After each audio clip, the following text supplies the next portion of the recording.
ਸਤਿ ਸ਼੍ਰੀ ਅਕਾਲ, ਸਵਾਗਤ ਹੈ ਸਾਰੇ ਹੀ ਦਰਸ਼ਕਾਂ ਦਾ ਲਾਈਵ ਕੱਪੜ ਛਾਣ ਦਾ ਇੱਕ ਖਾਸ ਪ੍ਰੋਗਰਾਮ ਲੈ ਕੇ ਹਾਜ਼ਰ ਹੋਏ ਹਾਂ। ਇਸ ਪ੍ਰੋਗਰਾਮ ਦੇ ਵਿੱਚ ਵੱਖ-ਵੱਖ ਮਸਲਿਆਂ ਦਾ ਕੱਪੜ ਛਾਣ ਕਰਦੇ ਹਾਂ। ਅੱਜ ਨਾ ਮਸਲਿਆਂ ਦਾ ਕੱਪੜ ਛਾਣ ਕਰਾਂਗੇ। ਖਾਸ ਤੌਰ ਦੇ ਉੱਤੇ ਕਿਸਾਨਾਂ ਦੇ ਵੱਲੋਂ ਜੋ ਬੰਦ ਦੀ ਕਾਲ ਦਿੱਤੀ ਗਈ ਸੀ ਉਸ ਨੂੰ ਜਿਸ ਤਰ੍ਹਾਂ ਦਾ ਹੁੰਗਾਰਾ ਮਿਲਿਆ ਹੈ, ਉਸ ਤੋਂ ਬਾਅਦ ਕਿਹੋ ਜਿਹੇ ਸੰਕੇਤ ਸਰਕਾਰ ਵਾਲੇ ਪੱਖ ਤੋਂ ਨੇ ਤੇ ਕਿਸਾਨਾਂ ਵਾਲੇ ਪੱਖ ਤੋਂ ਨੇ, ਉਸ ਦੇ ਉੱਤੇ ਗੱਲਬਾਤ ਰਹੇਗੀ।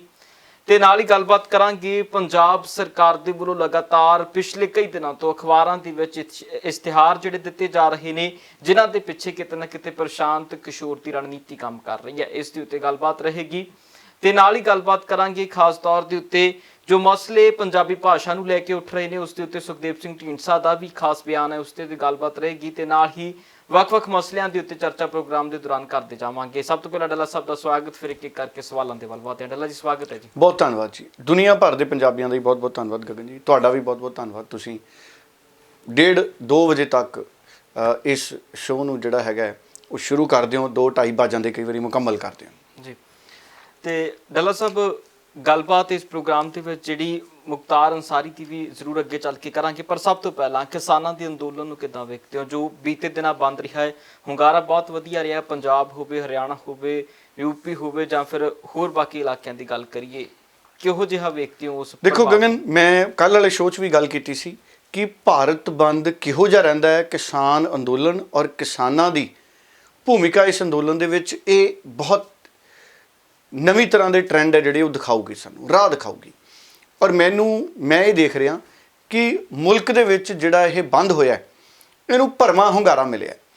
ਔਰ ਜੇ ਮੈਂ ਆਪਣੀ ਗੱਲ ਕਰਾਂ ਗਗਨ, ਮੇਰੀ ਆਸ ਨਾਲੋਂ ਵੀ ਵੱਧ ਜਿਹੜਾ ਇਹ ਭਾਰਤ ਬੰਦ ਹੈ ਇਹ ਸਫਲ ਰਿਹਾ। ਉਹਦਾ ਕਾਰਨ ਕੀ ਹੈ? ਇੱਕ ਤਾਂ ਇਹ ਗੈਰ ਹਿੰਸਕ ਰਿਹਾ, ਇਹ ਬੜੀ ਚੰਗੀ ਗੱਲ ਹੈ। ਦੂਸਰਾ, ਸਿੱਧੇ ਤੌਰ ਤੇ ਪੰਜਾਬ, ਹਰਿਆਣਾ ਔਰ ਉੱਤਰ ਪ੍ਰਦੇਸ਼ ਦੇ ਕਈ ਹਿੱਸੇ, ਪੱਛਮੀ ਬੰਗਾਲ ਦਾ ਕਾਫੀ ਹਿੱਸਾ, ਛੱਤੀਸਗੜ੍ਹ, ਰਾਜਸਥਾਨ, ਮੱਧ ਪ੍ਰਦੇਸ਼, ਮਹਾਰਾਸ਼ਟਰ, ਕਈ ਸੂਬੇ ਜਿੱਥੇ ਕਿਸਾਨੀ ਜਿਹੜੀ ਹੈ ਉਹ ਕਾਫੀ ਜ਼ਿਆਦਾ ਸਰਗਰਮ ਰਹਿੰਦੀ ਹੈ, ਕਿਸਾਨ ਮੁੱਦੇ ਸਰਗਰਮ ਰਹਿੰਦੇ ਨੇ, ਉਹਨਾਂ ਸਾਰੀਆਂ ਥਾਵਾਂ ਤੇ ਬੰਦ ਦਾ ਪ੍ਰਭਾਵ ਦਿਸਿਆ।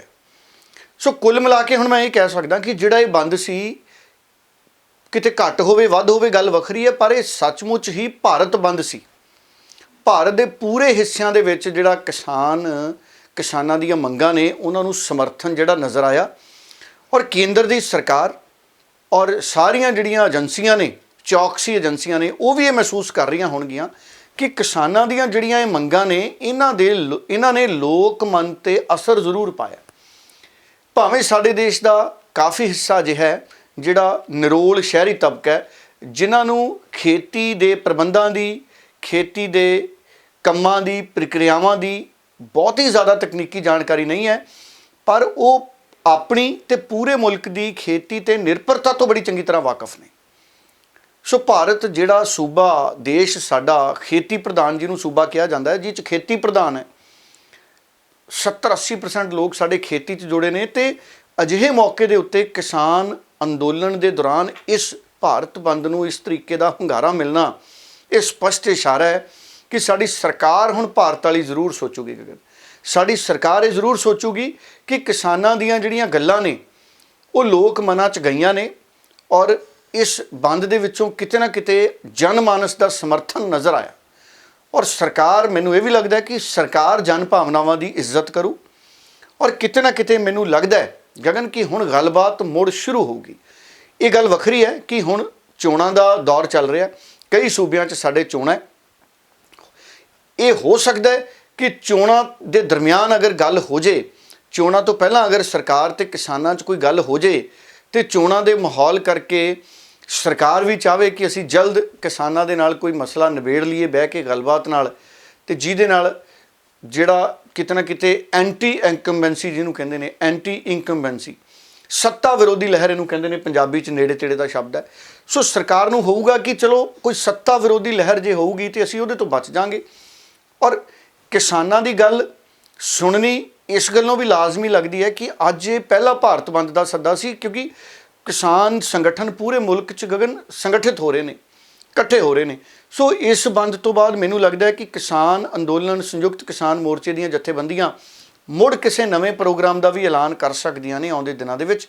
ਇਸ ਕਰਕੇ ਮੈਨੂੰ ਇਹ ਲੱਗਦਾ ਕਿ ਭਾਵੇਂ ਇਸ ਵਾਰੀ ਨਰਿੰਦਰ ਸਿੰਘ ਤੋਮਰ ਜਾਂ ਪਿਊਸ਼ ਗੋਇਲ ਹੋਣਾ ਤੋਂ ਨਵੇਂ ਸਿਰੇ ਤੋਂ ਸਰਕਾਰ ਵੱਲੋਂ ਕੋਈ ਪ੍ਰਸਤਾਵ ਜਾਂ ਕੋਈ ਸੱਦਾ ਨਾ ਦਵਾਇਆ ਜਾਵੇ, ਹੋ ਸਕਦਾ ਹੈ ਰਾਜਨਾਥ ਸਿੰਘ ਦੀ ਭੂਮਿਕਾ ਹੁਣ ਅਹਿਮ ਰਹੇ। ਇਹ ਪਹਿਲਾਂ ਵੀ ਸਾਰਿਆਂ ਨੂੰ ਪਤਾ ਹੈ ਕਿ ਰਾਜਨਾਥ ਸਿੰਘ ਹੁਣੀ ਪਹਿਲਾਂ ਵੀ ਯਤਨ ਕਰਦੇ ਰਹੇ ਨੇ ਗਗਨ, ਕਿ ਕਿਸੇ ਨਾ ਕਿਸੇ ਰੂਪ ਦੇ ਵਿੱਚ ਕਿਸਾਨ ਅੰਦੋਲਨ ਹੈ ਜਿਹੜਾ ਉਹਦੇ ਨਾਲ ਗੱਲਬਾਤ ਕੀਤੀ ਜਾਵੇ, ਭਾਵੇਂ ਥੋੜ੍ਹੇ ਥੋੜ੍ਹੇ ਆਗੂ ਕਿਸਾਨ ਅੰਦੋਲਨ ਦੇ ਆ ਕੇ ਮਿਲਣ ਜਾਂ ਸਮੁੱਚੇ ਤੌਰ 'ਤੇ ਕਿਸਾਨ ਆਗੂ ਨੇ ਜਿਹੜੇ ਉਹਨਾਂ ਦੇ ਨਾਲ ਕੋਈ ਰਾਬਤਾ ਬਣੇ, ਕੋਈ ਗੈਰ ਰਸਮੀ ਗੱਲਬਾਤ ਚੱਲੇ, ਤਾਂ ਕਿ ਉਸ ਤੋਂ ਬਾਅਦ ਰਸਮੀ ਗੱਲਬਾਤ ਦੀ ਜਿਹੜੀ ਜ਼ਮੀਨ ਹੈ ਉਹ ਤਿਆਰ ਹੋਵੇ। ਔਰ ਹੁਣ ਮੈਨੂੰ ਲੱਗਦਾ ਹੈ ਕਿ ਰਾਜਨਾਥ ਸਿੰਘ ਵੀ ਕੋਈ ਵੱਡੀ ਭੂਮਿਕਾ ਇਸ ਪੂਰੇ ਮਸਲੇ ਦੇ ਵਿੱਚ ਨਿਭਾ ਸਕਦੇ ਨੇ, ਕਿਉਂਕਿ ਜਿਹੜਾ ਇਹ ਬੰਦ ਰਿਹਾ, ਇਸ ਬੰਦ ਦੇ ਪ੍ਰਭਾਵ ਤੋਂ ਬਾਅਦ ਉੱਤਰ ਪ੍ਰਦੇਸ਼ 'ਚ ਵੀ ਦੇਖੋ ਆਉਣ ਵਾਲੇ ਸਮੇਂ 'ਚ ਚੋਣਾਂ ਨੇ। ਔਰ ਗਗਨ, ਬੀਜੇਪੀ ਦੇ ਲੀਡਰ ਇਹ ਜ਼ਰੂਰ ਸੋਚਦੇ ਹੋਣਗੇ ਕਿ ਅਗਰ ਅਸੀਂ ਇਸ ਮਸਲੇ ਨੂੰ ਨਾ ਨਿਬੇੜਿਆ, ਕਿਉਂਕਿ ਕਿਸਾਨ ਤਾਂ ਕਹਿ ਰਹੇ ਨੇ ਕਿ, ਔਰ ਇਸ ਭਾਰਤ ਬੰਦ ਤੋਂ ਬਾਅਦ ਜਿਹੜਾ ਕਿਸਾਨ ਸੰਗਠਨ ਨੇ ਉਹਨਾਂ ਦੇ ਹੌਸਲੇ ਵੀ ਤਕੜੇ ਹੋਏ ਹੋਣਗੇ ਵੀ ਅਸੀਂ ਹੋਰ ਵੀ ਇਸ ਤਰੀਕੇ ਦੇ ਬੰਦ ਦੀਆਂ ਕਾਲਾਂ ਜਾਂ ਹੋਰ ਪ੍ਰੋਗਰਾਮ ਹੈ ਅੰਦੋਲਨ ਦੇ, ਸ਼ਾਂਤੀਪੂਰਵਕ ਅੰਦੋਲਨ ਦੇ ਸਕਦੇ ਹਾਂ। ਹੁਣ ਸਰਕਾਰ ਦੀ ਕੋਸ਼ਿਸ਼ ਕੀ ਹੋਣੀ ਹੈ, ਅਮਿਤ ਸ਼ਾਹ ਹੋਣਾ ਦੀ ਔਰ ਰਾਜਨਾਥ ਸਿੰਘ ਹੋਣਾ ਦੀ, ਕਿ ਕਿਸੇ ਤਰੀਕੇ ਅਸੀਂ ਕਿਸਾਨਾਂ ਨੂੰ ਇਸ ਸਹਿਮਤੀ 'ਤੇ ਲਿਆਈਏ ਵੀ ਜਾਂ ਤਾਂ ਉਹ 18 ਮਹੀਨਿਆਂ ਦੇ ਲਈ ਜਿਹੜਾ ਅਸੀਂ ਇਹ ਪ੍ਰਸਤਾਵ ਦਿੱਤਾ ਸੀ ਕਿਸਾਨ ਉਹ 'ਤੇ ਸਹਿਮਤ ਹੋ ਜਾਣ, ਜਾਂ ਅਸੀਂ ਇਹਦੀ ਮਿਆਦ ਨੂੰ ਵਧਾਉਣ ਬਾਰੇ ਸੋਚੀਏ। ਸਰਕਾਰ ਮਿਆਦ ਨੂੰ ਵਧਾਉਣ ਬਾਰੇ ਵੀ ਸੋਚ ਸਕਦੀ ਹੈ। ਦੇਖੋ 2024 ਤੋਂ ਪਹਿਲਾਂ ਮੈਨੂੰ ਇਹ ਵੀ ਲੱਗਦਾ ਕਿ ਸਰਕਾਰ ਦੇ ਜ਼ਿਹਨ 'ਚ ਇਹ ਵੀ ਗੱਲ ਹੋਣੀ ਹੈ ਕਿ ਅਸੀਂ ਅਗਰ ਕਿਸਾਨਾਂ ਨਾਲ ਕੋਈ ਕਮੇਟੀ ਬਣ ਜੇ ਜਾਂ 18 ਮਹੀਨਿਆਂ ਲਈ ਕਾਨੂੰਨ ਮੁਲਤਵੀ ਹੋ ਜਾਣ, ਅਗਰ ਉਸ ਤੋਂ ਬਾਅਦ ਵੀ ਕੋਈ ਸਹਿਮਤੀ ਨਹੀਂ ਬਣਦੀ ਤਾਂ ਇਹ ਵੀ ਹੋ ਸਕਦਾ ਹੈ ਕਿ ਆਖਰਕਾਰ ਸਰਕਾਰ 2024 ਦੀਆਂ ਚੋਣਾਂ ਤੋਂ ਪਹਿਲਾਂ ਕਿਸਾਨਾਂ ਨਾਲ ਕੋਈ ਸਹਿਮਤੀ ਬਣਾਉਂਦੇ ਹੋਏ ਇਹਨਾਂ ਕਾਨੂੰਨਾਂ ਨੂੰ ਰੱਦ ਕਰਨ ਦੇ ਸੰਕੇਤ ਦੇ ਦੇ। ਮੈਂ ਨਹੀਂ ਕਹਿੰਦਾ ਵੀ ਉਹ ਕਰ ਹੀ ਦਊਗੀ ਸਰਕਾਰ ਰੱਦ, ਹੋ ਸਕਦਾ ਸਰਕਾਰ ਕੋਈ ਅਜਿਹੇ ਸੰਕੇਤ ਦੇ ਦੇ ਤੇ 2024 ਤੱਕ ਅਗਰ ਇਹ ਰੇੜਕਾ ਵੱਧਦਾ ਰਿਹਾ ਗਗਨ, ਇਹ ਰੇੜਕਾ ਅਗਰ 2024 ਵਾਲੇ ਪਾਸੇ ਨੂੰ ਵਧੂਗਾ ਔਰ ਨਾ ਨਿਬੜਿਆ ਤਦ ਤੱਕ, ਫਿਰ ਇਹ ਹੋ ਸਕਦਾ ਕਿ ਸਰਕਾਰ 2024 ਦੇ ਨੇੜੇ ਜਾ ਕੇ ਕਾਨੂੰਨ ਰੱਦ ਕਰ ਦੇ ਅਗਰ ਕਿਸਾਨ ਤਦ ਤੱਕ ਹੀ ਅੰਦੋਲਨ ਲੈ ਗਏ। ਹਾਲਾਂਕਿ ਮੈਂ ਬਹੁਤ ਸੰਭਾਵਨਾਵਾਂ ਤੇ ਗੱਲ ਕਰ ਰਿਹਾ, ਬਹੁਤ ਦੂਰ ਹੈ ਹਜੇ 2022, ਹਜੇ 2021 'ਚ ਅਸੀਂ ਮਾਰਚ 27 'ਚ ਬੈਠੇ ਹਾਂ, ਸੋ 21 ਹੈ, ਇਹ ਤੋਂ ਬਾਅਦ 22 ਹੈ, ਫਿਰ 23 ਹੈ, 2024 'ਚ ਇਲੈਕਸ਼ਨਾਂ ਨੇ। ਸੋ ਅਗਰ 2 ਸਾਲ ਕਿਸਾਨ ਅੰਦੋਲਨ ਚਲਾਉਂਦੇ ਰਹੇ ਫਿਰ ਕਿਤੇ ਸਰਕਾਰ ਇਹ ਸੋਚ ਸਕਦੀ ਹੈ ਵੀ ਇਹ ਗੱਲ ਨਿਬੜਨ ਤੇ ਨਹੀਂ ਆਉਂਦੀ, 2024 'ਚ ਚੋਣਾਂ ਨਹੀਂ, ਕਿਉਂਕਿ ਉਦੋਂ ਸਰਕਾਰ ਦੀ ਮਨਸ਼ਾ ਇਹ ਵੀ ਹੋਊਗੀ ਵੀ ਕਿਤੇ ਨਾ ਕਿਤੇ ਇਹ ਨਾ ਹੋਵੇ ਕਿ ਪੋਲੀਟੀਕਲ ਪਾਰਟੀਆਂ ਇਹਨੂੰ ਵੱਡਾ ਮੁੱਦਾ ਬਣਾ ਲੈਣ। 2024 ਦੀਆਂ ਚੋਣਾਂ ਵੀ ਬੜੀਆਂ ਅਹਿਮ ਰਹਿਣੀਆਂ ਨੇ ਭਾਰਤੀ ਜਨਤਾ ਪਾਰਟੀ ਲਈ, ਪਰ ਉਹ ਗੱਲ ਦੂਰ ਦੀ ਹੈ। ਮੈਨੂੰ ਇਹ ਆਸ ਲੱਗਦੀ ਹੈ ਔਰ ਮੈਨੂੰ ਇਹ ਪੂਰੀ ਸੰਭਾਵਨਾ ਲੱਗਦੀ ਹੈ ਕਿ ਕਿਸਾਨ ਸੰਗਠਨ ਔਰ ਭਾਰਤ ਸਰਕਾਰ ਬਹੁਤ ਜਲਦ ਦੁਬਾਰਾ ਟੇਬਲ ਤੇ ਬੈਠਣਗੇ। ਰਾਜਨਾਥ ਸਿੰਘ ਇਹਦੇ 'ਚ ਚੰਗੀ ਭੂਮਿਕਾ ਨਿਭਾ ਸਕਦੇ ਨੇ। ਬਹੁਤ ਸੰਭਾਵਨਾ ਹੈ ਕਿ ਜਿਹੜੀਆਂ ਚੋਣਾਂ ਵੱਖ-ਵੱਖ ਹੋ ਰਹੀਆਂ ਨੇ ਇਹਨਾਂ ਦੇ ਦਰਮਿਆਨ ਹੀ ਗੱਲਬਾਤ ਹੋ ਜੇ। ਅਗਰ ਇਹਨਾਂ ਦੇ ਦਰਮਿਆਨ ਗੱਲਬਾਤ ਨਹੀਂ ਹੁੰਦੀ ਤੇ ਚੋਣਾਂ ਦੇ ਨਤੀਜਿਆਂ ਤੋਂ ਬਾਅਦ ਨਿਸ਼ਚਿਤ ਤੌਰ ਦੇ ਉੱਤੇ ਕੋਈ ਨਾ ਕੋਈ ਗੱਲਬਾਤ ਹੈ ਜਿਹੜੀ ਕਿਸਾਨ ਸੰਗਠਨਾਂ ਤੇ ਭਾਰਤ ਸਰਕਾਰ 'ਚ ਹੋਣ ਦੀ ਆਸ ਹੈ, ਕਿਉਂਕਿ ਦਿੱਲੀ 'ਚ ਜਿਹੜੇ ਕਈ ਵੱਡੇ ਪੱਤਰਕਾਰ ਨੇ ਜਿਨ੍ਹਾਂ ਨਾਲ ਅਕਸਰ ਮੇਰੀ ਗੱਲਬਾਤ ਹੁੰਦੀ ਰਹਿੰਦੀ ਹੈ, ਉਹ ਵੀ ਇਹ ਸੰਕੇਤ ਦਿੰਦੇ ਨੇ ਕਿ ਜ਼ਰੂਰ ਰਾਜਨਾਥ ਸਿੰਘ ਵੀ ਭੂਮਿਕਾ ਨਿਭਾ ਸਕਦੇ ਨੇ ਨਵੇਂ ਸਿਰੇ ਤੋਂ ਗੱਲਬਾਤ ਸ਼ੁਰੂ ਕਰਾਉਣ ਦੇ ਲਈ। ਔਰ ਅੱਗੇ ਵਧਣ ਤੋਂ ਪਹਿਲਾਂ ਗਗਨ ਮੈਂ ਇਹ ਵੀ ਜ਼ਰੂਰ ਕਰਦੇ ਹਾਂ ਕਿ ਦੇਖੋ ਕੱਲ੍ਹ ਬੰਦ ਕਿੱਡਾ ਪ੍ਰਭਾਵੀ ਰਿਹਾ ਸ਼ਹਿਰਾਂ 'ਚ, ਖਾਸ ਤੌਰ 'ਤੇ ਪੰਜਾਬ, ਹਰਿਆਣਾ, ਉੱਤਰ ਪ੍ਰਦੇਸ਼ ਦੇ ਕਈ ਹਿੱਸੇ। ਇਹਦਾ ਮਤਲਬ ਹੈ ਜਿਹੜੇ ਸੂਬੇ ਸ਼ੁੱਧ ਤੌਰ 'ਤੇ ਖੇਤੀ 'ਤੇ ਆਧਾਰਿਤ ਨੇ ਗਗਨ, ਉੱਥੇ ਜਨ ਸਮਰਥਨ ਮਿਲਿਆ ਕਿਸਾਨਾਂ ਨੂੰ। ਆ ਪੰਜਾਬ 'ਚ ਤੁਸੀਂ ਤਸਵੀਰਾਂ ਨਾਲ ਨਾਲ ਦੇਖ ਰਹੇ ਹੋ, ਦੇਖੋ ਕਿੰਨਾ ਜ਼ਬਰਦਸਤ ਪੰਜਾਬ 'ਚ ਬੰਦ ਰਿਹਾ। ਪੰਜਾਬ ਦੇ ਸਾਰੇ ਸ਼ਹਿਰਾਂ 'ਚ ਵੱਡਾ ਬੰਦ ਰਿਹਾ। ਆ ਤਸਵੀਰਾਂ ਦੇਖ ਲਓ, ਦੁਕਾਨਾਂ ਬੰਦ ਨੇ, ਬਾਜ਼ਾਰਾਂ 'ਚ ਕੋਈ ਰੌਣਕਾਂ ਨਹੀਂ। ਹਾਲਾਂਕਿ ਐਮਰਜੈਂਸੀ ਦੁਕਾਨਾਂ ਕਿਸਾਨਾਂ ਨੇ ਕਿਹਾ ਸੀ ਕਿ ਦਵਾਈਆਂ ਦੀਆਂ ਦੁਕਾਨਾਂ ਨੇ, ਹਸਪਤਾਲ ਨੇ, ਕੰਪਨੀਆਂ ਨੇ, ਫੈਕਟਰੀਆਂ ਨੇ, ਜ਼ਰੂਰੀ ਸੇਵਾਵਾਂ ਕਿਸਾਨਾਂ ਨੇ ਕਿਹਾ ਸੀ ਅਸੀਂ ਕਿਸੇ ਤਰ੍ਹਾਂ ਨਹੀਂ ਰੋਕਾਂਗੇ, ਕਿਸੇ ਨੂੰ ਨਹੀਂ ਰੋਕਾਂਗੇ। ਆ ਤਸਵੀਰਾਂ ਤੁਸੀਂ ਦੇਖਣੀਆਂ ਔਰ ਆਮ ਲੋਕਾਂ ਦੇ ਸਮਰਥਨ ਦੀ ਜਿਹੜੀ ਗੱਲ ਹੈ, ਬਾਰ-ਬਾਰ ਆਮ ਲੋਕ ਸਮਰਥਨ ਕਰ ਰਹੇ ਨੇ। ਕੁਝ ਗੱਲਾਂ ਆਮ ਲੋਕਾਂ ਦੀਆਂ ਵੀ ਦੱਸ ਦਈਏ ਔਰ ਮੈਂ ਕਾਂਗਰਸ ਦੀ ਵੀ ਗੱਲ ਕਰੂੰਗਾ। ਕਾਂਗਰਸ ਵਾਲਿਆਂ ਨੇ ਵੀ ਜੰਤਰ ਮੰਤਰ ਤੇ ਜਿਹੜੇ ਧਰਨੇ ਤੇ ਬੈਠੇ ਹੋਏ ਨੇ ਕਾਂਗਰਸੀ, ਕੁਝ ਉਹਨਾਂ ਦੀ ਵੀ ਹਿੰਮਤ ਹੈ ਗਗਨ। ਜੇ ਕਿਸਾਨਾਂ ਨੂੰ 4 ਮਹੀਨੇ ਤੋਂ ਵੱਧ ਦਾ ਸਮਾਂ ਹੋ ਗਿਆ ਤੇ ਮੈਨੂੰ ਲੱਗਦਾ ਉਹਨਾਂ ਨੂੰ ਵੀ ਕਿਸਾਨਾਂ ਦੇ ਨੇੜੇ ਤੇੜੇ ਦਾ ਸਮਾਂ ਹੋ ਗਿਆ। ਥੋੜ੍ਹੇ ਦਿਨਾਂ ਬਾਅਦ ਹੀ ਕਿਸਾਨਾਂ ਦੇ ਸਮਰਥਨ 'ਚ ਸਾਰੇ ਪਹੁੰਚ ਗਏ ਸੀ, ਰਵਨੀਤ ਬਿੱਟੂ, ਗੁਰਜੀਤ ਔਜਲਾ, ਕੁਲਬੀਰ ਜੀਰਾ। ਸੋ ਇਹਨਾਂ ਦਾ ਵੀ ਸੰਘਰਸ਼ ਹੈ ਜਿਹੜਾ, ਇਹ ਮੈਨੂੰ ਲੱਗਦਾ ਕਿ ਜ਼ਿਕਰ ਕਰਨਾ ਇਹਨਾਂ ਦਾ ਵੀ ਬਣਦਾ ਹੈ। ਭਾਵੇਂ ਕਾਂਗਰਸ ਨਾਲ ਸੰਬੰਧਿਤ ਨੇ, ਪੋਲੀਟੀਕਲ ਪਾਰਟੀ ਨਾਲ ਸੰਬੰਧਿਤ ਨੇ। ਕੱਲ੍ਹ ਇਹਨਾਂ ਨੇ ਵੀ ਉੱਥੇ ਪ੍ਰੋਟੈਸਟ ਕੀਤਾ ਕਿਸਾਨਾਂ ਦੇ ਹੱਕ 'ਚ ਰਹੇ, ਭਾਰਤ ਬੰਦ ਦਾ ਸਮਰਥਨ ਕੀਤਾ। ਹਾਲਾਂਕਿ ਇਹਨਾਂ ਨੇ ਕੇਜਰੀਵਾਲ ਦਾ ਵੀ ਵਿਰੋਧ ਕੀਤਾ, ਉਹ ਇੱਕ ਵੱਖਰਾ ਵਿਸ਼ਾ। ਕੇਜਰੀਵਾਲ ਦਾ ਜਿਹੜਾ ਵਿਰੋਧ ਕੀਤਾ ਉਹ ਮੈਂ ਬਾਅਦ ਦੇ ਵਿੱਚ ਗੱਲ ਕਰਦਾ, ਪਰ ਆਮ ਲੋਕਾਂ ਦੀ ਗੱਲ ਸੁਣ ਲਈਏ। ਗੁਰਜੀਤ ਔਜਲਾ, ਕੁਲਬੀਰ ਜ਼ੀਰਾ ਦੀ ਵੀ ਛੋਟੀ ਛੋਟੀ ਗੱਲ ਸੁਣ ਲਈਏ। ਇਹ ਬੰਦ ਰੱਖਿਆ ਜੀ, ਜਿਹੜੇ ਸਾਰੇ ਦੁਕਾਨਾਂ ਨੇ, ਮਾਲ ਨੇ ਔਰ ਜਿਹੜੇ ਸੜਕੀ ਆਵਾਜਾਈ ਹੈ, ਇਹ ਜੀ ਸਾਰਾ ਕੁਝ ਬੰਦ ਕੀਤਾ। ਕੀ ਮੰਗਾਂ ਰੱਖੀਆਂ ਗਈਆਂ? ਸਾਡੀਆਂ ਮੰਗਾਂ ਨੇ ਜੀ, ਇੱਕ ਤਾਂ ਕਾਲੇ ਕਾਨੂੰਨ ਰੱਦ ਕਰਨ, ਇੱਕ ਜਿਹੜਾ ਮਹਿੰਗਾਈ ਇੰਨੀ ਕੀਤੀ ਹੈ, ਗੈਸ ਸਿਲੰਡਰ, ਪੈਟਰੋਲ ਔਰ ਡੀਜ਼ਲ ਵਗੈਰਾ, ਇਹਦੀਆਂ ਕੀਮਤਾਂ ਅਸਮਾਨੀ ਸੇ ਚੜੀਆਂ। ਸਭ ਤੋਂ ਜ਼ਿਆਦਾ ਤਾਂ ਜਿਹੜਾ ਹੈਗਾ ਜੀ ਕਿਸਾਨੀ ਤੇ ਮਾਰ ਪੈ ਰਹੀ ਹੈ।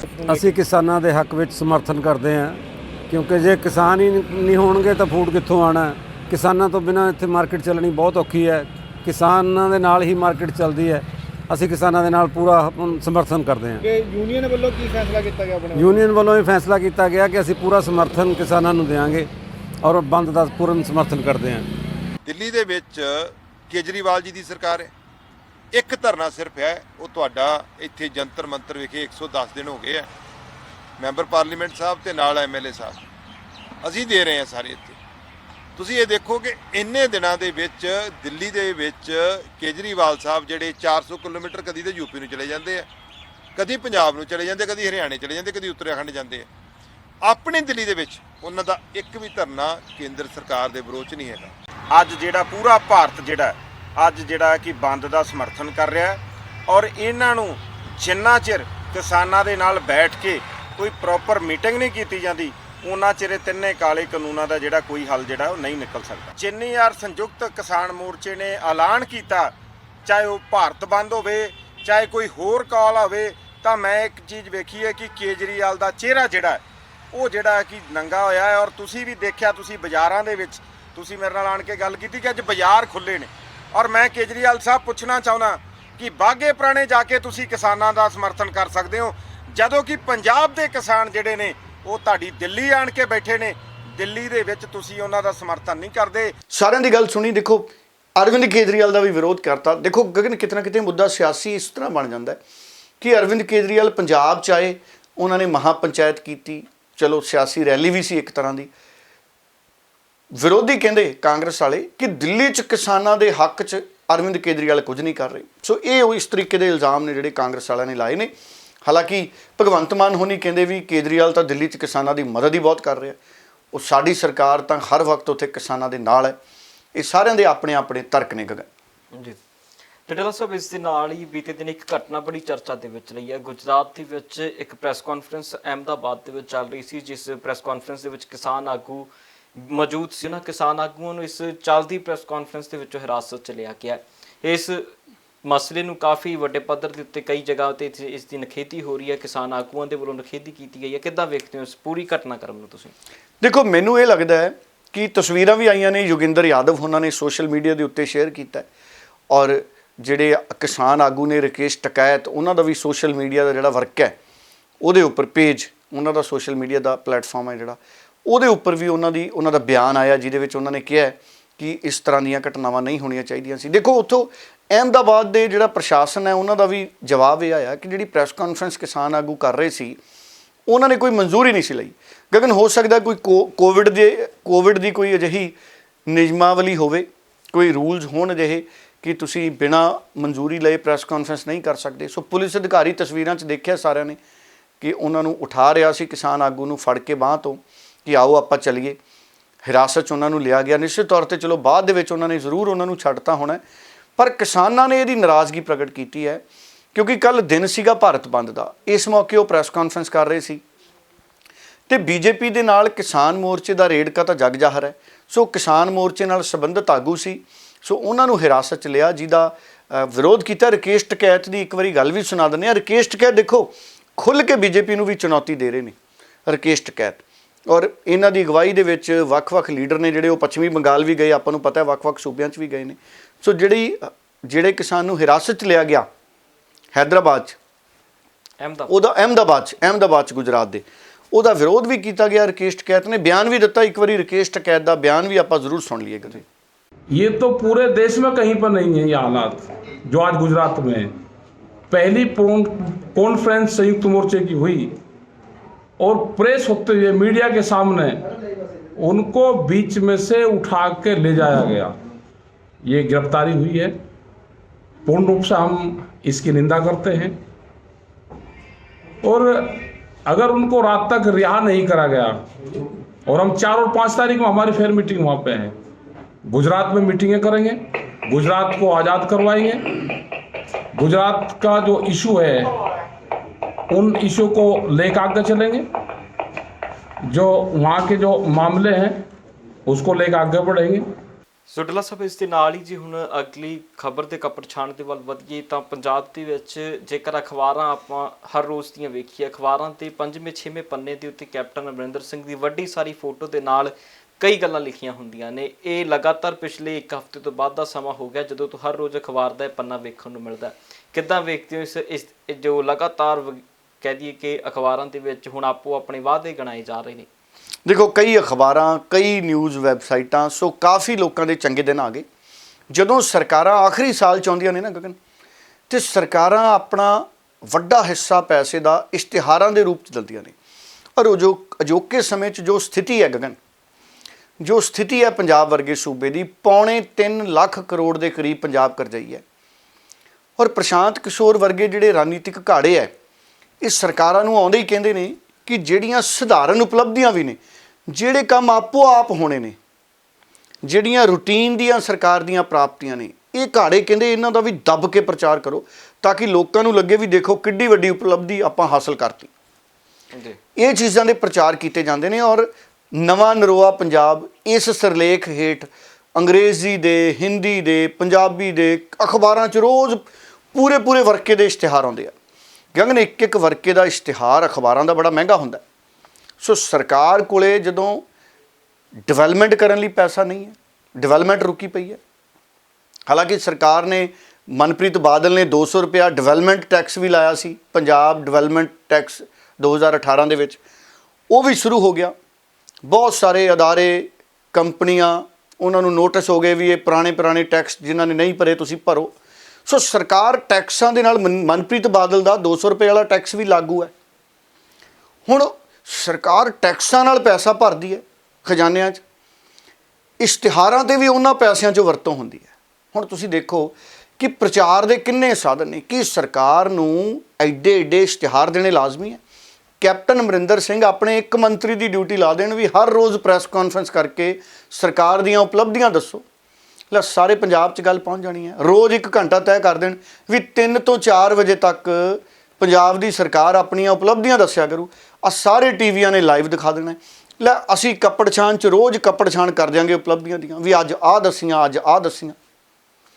ਸੋ ਇੰਨਾ ਜ਼ਿਆਦਾ ਪੈਸਾ ਇਸ਼ਤਿਹਾਰਾਂ 'ਤੇ ਨਹੀਂ ਖਰਚਣਾ ਚਾਹੀਦਾ। ਉਹ ਅਖਬਾਰਾਂ ਵਾਲੇ, ਉਹ ਸਾਰੇ ਲੋਕ ਜਿਹੜੇ ਲਾਭਪਾਤਰੀ ਨੇ, ਉਹਨਾਂ ਲਈ ਤਾਂ ਖੁਸ਼ੀ ਵਾਲੀ ਗੱਲ ਹੈ, ਪਰ ਸਰਕਾਰ ਨੂੰ ਇੱਕ ਸੰਤੁਲਨ ਬਣਾਉਣਾ ਚਾਹੀਦਾ ਕਿ ਇਸ ਤਰੀਕੇ ਦੇ ਪ੍ਰਚਾਰ ਦਾ ਕੋਈ ਬਹੁਤਾ ਵੱਡਾ ਲਾਹਾ ਨਹੀਂ ਹੁੰਦਾ। ਇੱਕ ਵਾਰੀ ਦਾ ਵੇਲਾ ਸੀ, ਅਰਵਿੰਦ ਕੇਜਰੀਵਾਲ ਨੇ ਦਿੱਲੀ ਦੇ ਕੰਮਾਂ ਦੇ ਇਸ਼ਤਿਹਾਰ ਪੰਜਾਬ ਦੇ ਅਖਬਾਰਾਂ 'ਚ ਵੀ ਦਿੱਤੇ। ਹੁਣ ਤਾਂ ਅਖਬਾਰਾਂ ਦੇ ਐਡੀਸ਼ਨ ਛਪਦੇ ਨੇ, ਜਲੰਧਰ ਦਾ ਅਲੱਗ ਛਪਦਾ, ਲੁਧਿਆਣੇ ਦਾ ਅਲੱਗ ਛਪਦਾ, ਚੰਡੀਗੜ੍ਹ ਦਾ ਅਲੱਗ, ਦਿੱਲੀ ਦਾ ਅਲੱਗ, ਅੰਬਾਲੇ ਦਾ ਅਲੱਗ, ਕਿਤੇ ਸੂਬਿਆਂ ਦੇ ਅਲੱਗ-ਅਲੱਗ ਛਪਦੇ ਨੇ। ਹੁਣ ਦਿੱਲੀ ਵਾਲੇ ਕੇਜਰੀਵਾਲ ਸਾਹਿਬ ਨੇ ਇਸ਼ਤਿਹਾਰ ਦਿੱਤੇ ਸੀ, ਪੰਜਾਬ 'ਚ ਇਸ਼ਤਿਹਾਰ ਛਪੀ ਜਾਂਦੇ ਸੀ ਦਿੱਲੀ ਦੀਆਂ ਉਪਲਬਧੀਆਂ ਦੇ। ਦੱਸੋ ਉਹਦਾ ਕੀ ਫਾਇਦਾ? ਲੋਕਾਂ ਦੇ ਪੈਸੇ ਨੂੰ ਇਸ ਤਰੀਕੇ ਨਾਲ ਨਹੀਂ ਵਰਤਣਾ ਚਾਹੀਦਾ। ਔਰ ਪ੍ਰਸ਼ਾਂਤ ਕਿਸ਼ੋਰ ਨੇ ਆ ਕੇ ਪੁਆਇੰਟ ਕੱਢ ਲਏ ਸਰਕਾਰ ਦੀਆਂ ਜਿਹੜੀਆਂ ਪ੍ਰਾਪਤੀਆਂ ਨੇ, ਜਿੰਨੀਆਂ ਵੀ ਨੇ, ਉਹਨਾਂ ਨੂੰ ਅਖਬਾਰਾਂ 'ਚ ਇਸ ਤਰੀਕੇ ਨਾਲ ਦਰਸਾਇਆ ਜਾਂਦਾ ਵੀ ਪਤਾ ਨਹੀਂ ਕਿੱਡੀਆਂ ਵੱਡੀਆਂ ਪ੍ਰਾਪਤੀਆਂ ਹੋ ਗਈਆਂ ਪੰਜਾਬ ਸਰਕਾਰ ਦੀਆਂ। ਫੁੱਲ ਪੇਜ ਦੇ ਇਸ਼ਤਿਹਾਰ ਲੱਗਦੇ ਨੇ ਤਾਂ ਕਿ ਲੋਕਾਂ ਦੀ ਮਾਨਸਿਕਤਾ ਜਾਵੇ ਵੀ ਦੇਖੋ ਸਰਕਾਰ ਨੇ ਕਿੰਨਾ ਕੰਮ ਕਰਤਾ। ਪਰ ਇਹ ਇੰਨਾ ਪੈਸਾ ਜਿਹੜਾ, ਇਹਨੂੰ ਕਿਤੇ ਵਿਕਾਸ ਵਾਲੇ ਕੰਮ 'ਚ ਲਾ ਲਓ। 2-3 ਦਿਨ ਇਸ਼ਤਿਹਾਰ ਦੇ ਲਓ, ਇੱਕ ਇਸ਼ਤਿਹਾਰ ਦੇ ਲਓ, ਚਲੋ 15 ਦਿਨਾਂ 'ਚ, ਮਹੀਨੇ 'ਚ ਇੱਕ ਇਸ਼ਤਿਹਾਰ ਤਾਂ ਠੀਕ ਹੈ। ਇਹ ਤਾਂ ਤੁਰੇ ਹੀ ਚੱਲੇ ਆਉਂਦੇ ਨੇ ਇਸ਼ਤਿਹਾਰ। ਮੈਂ ਰੋਜ਼ ਸਵੇਰੇ ਅਖਬਾਰ ਖੋਲ੍ਹਦਾ, ਨਵਾਂ ਨਰੋਆ ਪੰਜਾਬ ਐਡਾ ਪਿਆ ਹੁੰਦਾ। ਸੋ ਸਾਰੀਆਂ ਪੋਲੀਟੀਕਲ ਪਾਰਟੀਆਂ ਇਸ ਤਰੀਕੇ ਦੇ ਸਲੋਗਨ ਬਣਾ ਲੈਂਦੀਆਂ ਨੇ। ਹੁਣ ਮੈਨੂੰ ਲੱਗਦਾ ਨਵਾਂ ਨਰੋਇਆ ਪੰਜਾਬ, ਇਹ ਵੀ ਪ੍ਰਸ਼ਾਂਤ ਕਿਸ਼ੋਰ ਨੇ ਦਿੱਤਾ ਹੋਣਾ ਆ ਕੇ, ਕਿਉਂਕਿ ਉਹ ਲੰਮੇ ਸਮੇਂ ਬਾਅਦ ਆਏ ਨੇ ਪੰਜਾਬ 'ਚ ਪ੍ਰਸ਼ਾਂਤ ਕਿਸ਼ੋਰ। ਪਹਿਲਾਂ ਤਾਂ ਉਹ ਚੋਣਾਂ ਤੋਂ ਪਹਿਲਾਂ ਸੀਗੇ ਆਏ, ਉਹਨਾਂ ਨੂੰ ਲੱਗਿਆ ਹੋਣਾ ਵੀ ਪੰਜਾਬ ਨਵਾਂ ਨਰੋਆ ਹੋ ਗਿਆ। 4-5 ਸਾਲ ਬਾਅਦ ਪੰਜਾਬ ਨੂੰ ਫਿਰ ਜਿਹੜੇ ਪਹਿਲਾਂ ਵਾਅਦੇ ਕੀਤੇ ਸੀ, ਉਹ ਉਸ ਵਾਅਦੇ ਤੋਂ ਪੰਜਾਬ ਨੂੰ ਬਦਲੀਏ, ਪੰਜਾਬ ਨੂੰ ਵਿਕਸਿਤ ਸੂਬੇ ਦੀ ਤਰ੍ਹਾਂ ਦਿਖਾਈਏ। ਹੁਣ ਪ੍ਰਸ਼ਾਂਤ ਕਿਸ਼ੋਰ ਦੀ ਕੋਸ਼ਿਸ਼ ਇਹ ਹੋਣੀ ਹੈ ਕਿ ਪੰਜਾਬ ਨੂੰ ਇੰਝ ਦਿਖਾਇਆ ਜਾਵੇ ਵੀ ਪੰਜਾਬ ਨੇ ਕਿੱਡੀ ਤਰੱਕੀ ਕਰ ਲਈ, ਵੀ ਕੱਲਾ ਨੌਜਵਾਨ ਮੋਬਾਈਲ ਲਈ ਫਿਰਦਾ, ਕੱਲੇ ਘਰ 'ਚ ਨੌਕਰੀ ਆ ਗਈ, ਰੇਤ ਮਾਈਨਿੰਗ ਐਨ ਸੈੱਟ ਹੋ ਗਈ ਪੰਜਾਬ 'ਚ, ਸ਼ਰਾਬ ਪੰਜਾਬ 'ਚ ਚੰਗੀ ਵਿਕਦੀ ਆ। ਦੇਖੋ ਆ ਖਬਰਾਂ ਆਈਆਂ ਸੀ ਆ ਰੋਪੜ ਵਾਲੇ ਪਾਸੇ, ਪਤਾ ਨਹੀਂ ਭਾਰਤ ਬੰਦ ਸੀ ਠੇਕਾ ਖੁੱਲ੍ਹਾ ਸੀ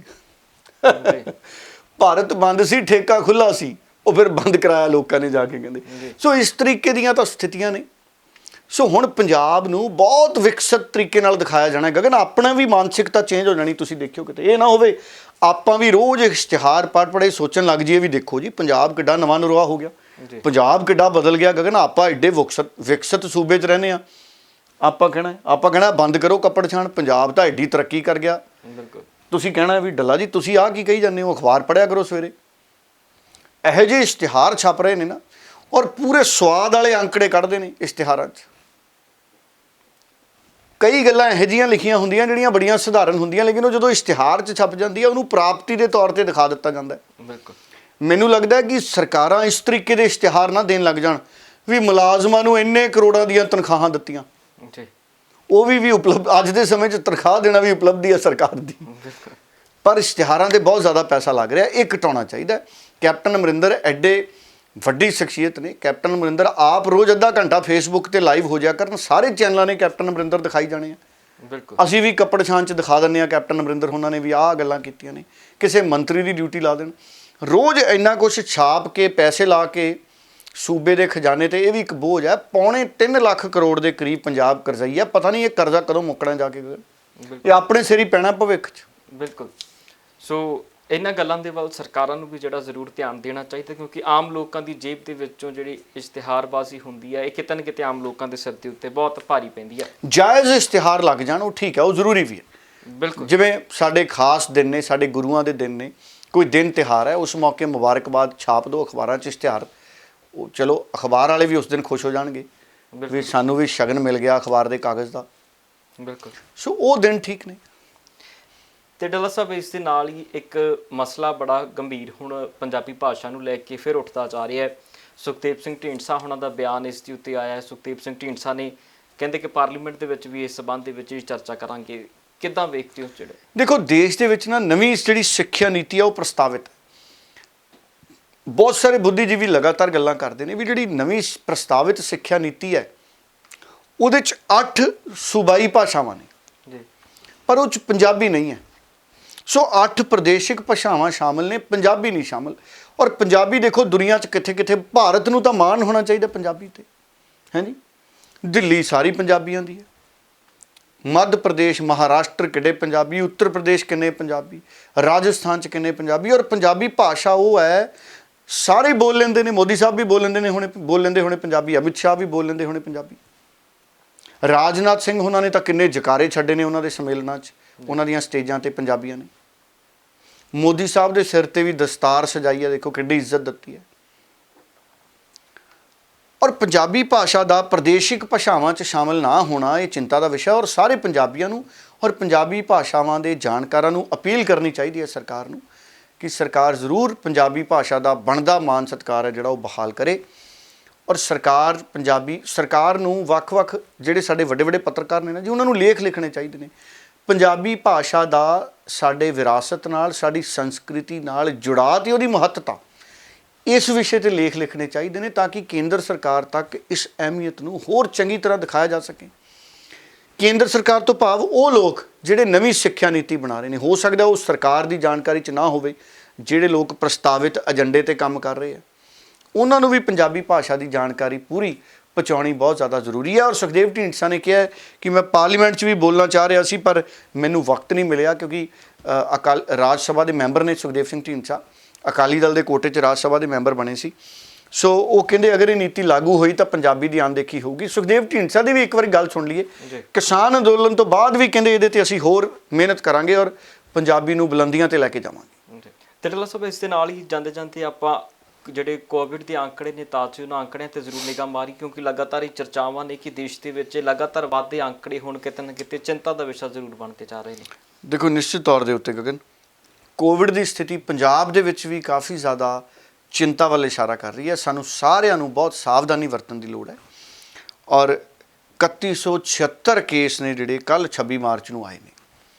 ਸੋ ਅਸੀਂ ਤਾਂ ਇੱਕੋ ਘਰ 'ਚ ਰਹਿੰਦੇ ਹਾਂ, ਇੱਕੋ ਫਲੈਟ 'ਚ ਰਹਿੰਦੇ ਹਾਂ ਗਗਨ, ਇੱਕੋ ਇਮਾਰਤ 'ਚ ਰਹਿੰਦੇ ਹਾਂ, ਪਰ ਬਾਹਰ ਜਦੋਂ ਵੀ ਅਸੀਂ ਜਾਂਦੇ ਹਾਂ ਅਸੀਂ ਵੀ ਮਾਸਕ ਪਾ ਕੇ ਜਾਂਦੇ ਹਾਂ। ਸੋ ਆਪਾਂ ਜਦੋਂ ਵੀ ਬਾਹਰ ਜਾਈਏ ਤੇ ਜ਼ਰੂਰ ਮਾਸਕ ਪਾ ਕੇ ਨਿਕਲੀਏ, ਸਾਰੇ ਨਿਯਮਾਂ ਦੀ ਪਾਲਣਾ ਕਰੀਏ। 3176 ਕੇਸ ਕੱਲ੍ਹ ਪੋਜ਼ਿਟਿਵ ਆ ਗਏ ਇੱਕੋ ਦਿਨ 'ਚ 26 ਮਾਰਚ ਨੂੰ, ਔਰ 26 ਮਾਰਚ ਨੂੰ 59 ਲੋਕ 59 ਦੁਨੀਆ ਤੋਂ ਚਲੇ ਗਏ ਪੰਜਾਬ 'ਚ।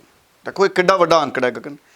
4 ਅੰਮ੍ਰਿਤਸਰ 'ਚ ਦੁਨੀਆ ਤੋਂ ਵਿਦਾ ਹੋ ਗਏ, ਬਠਿੰਡੇ 4, ਫਰੀਦਕੋਟ 1, ਜਲੰਧਰ 'ਚ 14, ਹੁਸ਼ਿਆਰਪੁਰ 'ਚ 14, ਗੁਰਦਾਸਪੁਰ 'ਚ 1, ਕਪੂਰਥਲਾ 4, ਲੁਧਿਆਣਾ 'ਚ 5, ਮੋਹਾਲੀ 'ਚ 1, ਸ਼ਹੀਦ ਭਗਤ ਸਿੰਘ ਨਗਰ 4, ਸੰਗਰੂਰ 2, ਰੋਪੜ 1, ਪਟਿਆਲਾ 3, ਤਰਨਤਾਰਨ 1। 59 ਲੋਕ ਦੁਨੀਆ ਤੋਂ ਵਿਦਾ ਹੋ ਗਏ, ਔਰ ਹੁਸ਼ਿਆਰਪੁਰ 'ਚ ਵੀ 14, ਹੁਸ਼ਿਆਰਪੁਰ ਤੇ ਜਲੰਧਰ 'ਚ ਹੀ 28 ਹੋ ਗਏ। ਦੇਖੋ 2 ਜ਼ਿਲ੍ਹਿਆਂ 'ਚ ਹੀ 14 ਪਾ ਕੇ। ਔਰ 3176 ਕੱਲ੍ਹ ਨਵੇਂ ਪੋਜ਼ਿਟਿਵ ਆਏ, 395 ਇਕੱਲੇ ਲੁਧਿਆਣੇ 'ਚ, ਔਰ 494 ਪੋਜ਼ਿਟਿਵ ਆਏ ਜਲੰਧਰ ਤੋਂ, ਔਰ ਪਟਿਆਲੇ ਤੋਂ 285 ਪੋਜ਼ਿਟਿਵ ਆਏ, ਮੋਹਾਲੀ 'ਚ 409 ਪੋਜ਼ਿਟਿਵ ਆਏ, ਅੰਮ੍ਰਿਤਸਰ 'ਚ 304 ਪੋਜ਼ਿਟਿਵ ਆਏ, ਗੁਰਦਾਸਪੁਰ 144 ਪੋਜ਼ਿਟਿਵ ਆਏ, ਬਠਿੰਡਾ 84, ਹੁਸ਼ਿਆਰਪੁਰ 202, ਫਿਰੋਜ਼ਪੁਰ 32, ਪਠਾਨਕੋਟ 3, ਸੰਗਰੂਰ 46, ਕਪੂਰਥਲਾ 327, ਫਰੀਦਕੋਟ 46, ਮੁਕਤਸਰ 37, ਫਾਜ਼ਿਲਕਾ 41, ਮੋਗਾ 34, ਰੋਪੜ 66, ਫਤਿਹਗੜ੍ਹ ਸਾਹਿਬ 48, ਬਰਨਾਲਾ 12, ਤਰਨਤਾਰਨ 54, ਸ਼ਹੀਦ ਭਗਤ ਸਿੰਘ ਨਗਰ 92 ਤੇ ਮਾਨਸਾ 'ਚ 26। ਸੋ ਇਹ ਸਥਿਤੀਆਂ ਨੇ। ਸੋ ਦੁਆਬੇ ਦਾ ਜਿਹੜਾ ਹਿੱਸਾ ਹੈ, ਜਲੰਧਰ, ਕਪੂਰਥਲਾ, ਲੁਧਿਆਣਾ, ਹੁਸ਼ਿਆਰਪੁਰ, ਇਹ ਇਲਾਕੇ ਨੇ ਜਿਹੜੇ, ਇਹਨਾਂ 'ਚ ਬਹੁਤ ਜ਼ਿਆਦਾ। ਮਾਲਵਾ ਵੀ ਆ ਗਿਆ ਵਿੱਚ, ਦੁਆਬਾ ਤੇ ਮਾਝਾ ਸਾਰੇ ਹੀ ਹੋ ਗਏ। ਇਹ ਹਿੱਸਾ ਦੁਆਬਾ ਆ ਗਿਆ, ਕਪੂਰਥਲਾ ਦੁਆਬੇ 'ਚ, ਅੰਮ੍ਰਿਤਸਰ ਚਲੋ ਮਾਝੇ 'ਚ ਆ ਗਿਆ।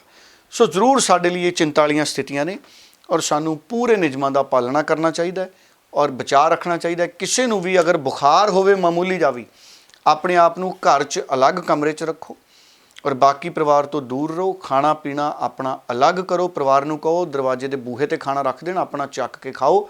ਆਪ ਭਾਂਡੇ ਮਾਂਜ ਕੇ ਪਰਿਵਾਰ ਦੇ ਬਾਕੀ ਮੈਂਬਰਾਂ ਦੇ ਸਪੁਰਦ ਕਰ ਦਿਓ, ਔਰ ਬਚਾਅ ਰੱਖੋ। ਇਹੀ ਜਿਹੜਾ ਹੈਗਾ ਇਹ ਬਚਾਅ ਹੈ। ਔਰ ਆਪਣੀ ਖੁਰਾਕ ਦਾ ਜਿਹੜਾ ਖਿਆਲ ਜ਼ਰੂਰ ਰੱਖੋ, ਖੁਰਾਕ ਜ਼ਰੂਰ ਖਾਓ ਜਿਹਦੇ ਨਾਲ ਤੁਹਾਡੀ ਇਮਿਊਨਿਟੀ ਵਧੇ। ਸੋ ਤਾਜ਼ੇ ਮੌਸਮੀ ਫਲ ਵੀ ਹੈ ਇਹਦੇ 'ਚ, ਪਾਣੀ ਜ਼ਿਆਦਾ ਪੀਓ, ਡਾਕਟਰਾਂ ਦੀ ਸਲਾਹ ਜ਼ਰੂਰ ਲਓ। ਔਰ ਪੰਜਾਬ ਸਰਕਾਰ ਦੇ ਜਿਹੜੇ ਹਦਾਇਤਾਂ ਨੇ ਪੁਰਾਣੇ ਸਮੇਂ 'ਚ, ਜਿਹੜੇ ਕਾੜਿਆਂ ਦੇ ਬਹੁਤ ਸਾਰੇ ਸੁਨੇਹੇ ਸਰਕਾਰ ਦੀ ਵੈਬਸਾਈਟ ਹੈ ਜਿਹੜੀ, ਉਹਦੇ ਉੱਪਰ ਪਏ ਨੇ ਸਾਰੀਆਂ ਜਾਣਕਾਰੀਆਂ। ਉਹ ਸਾਰਿਆਂ ਦੀ ਤੁਸੀਂ ਸਲਾਹ ਲੈ ਕੇ, ਫਿਰ ਮਾਹਰ ਡਾਕਟਰਾਂ ਦੀ ਸਲਾਹ ਲੈ ਕੇ ਵਰਤੋਂ ਕਰੋ ਜੀ। ਸੋ ਇਹ ਖਾਸ ਅਪਡੇਟ ਸੀ ਜਿਨ੍ਹਾਂ ਦਾ ਕੱਪੜ ਛਾਣ ਕਰਨਾ ਸੀ। ਨਾਲ ਦੀ ਨਾਲ ਕਰੋਨਾ ਦੇ ਅੰਕੜੇ ਵੀ ਜਿਹੜੇ ਤੁਹਾਡੇ ਨਾਲ ਸਾਂਝੇ ਕਰਦੇ ਹਾਂ ਇਸ ਪ੍ਰੋਗਰਾਮ ਦੇ ਅੰਤ ਵਿੱਚ। ਫਿਲਹਾਲ ਦੇ ਲਈ ਇੰਨਾ ਹੀ, ਹੁਣ ਇਜਾਜ਼ਤ ਲਵਾਂਗੇ, ਅਗਲੇ ਪ੍ਰੋਗਰਾਮ ਦੇ ਵਿੱਚ ਫਿਰ ਮਿਲਾਂਗੇ। ਬਹੁਤ ਬਹੁਤ ਧੰਨਵਾਦ। ਬਹੁਤ ਧੰਨਵਾਦ।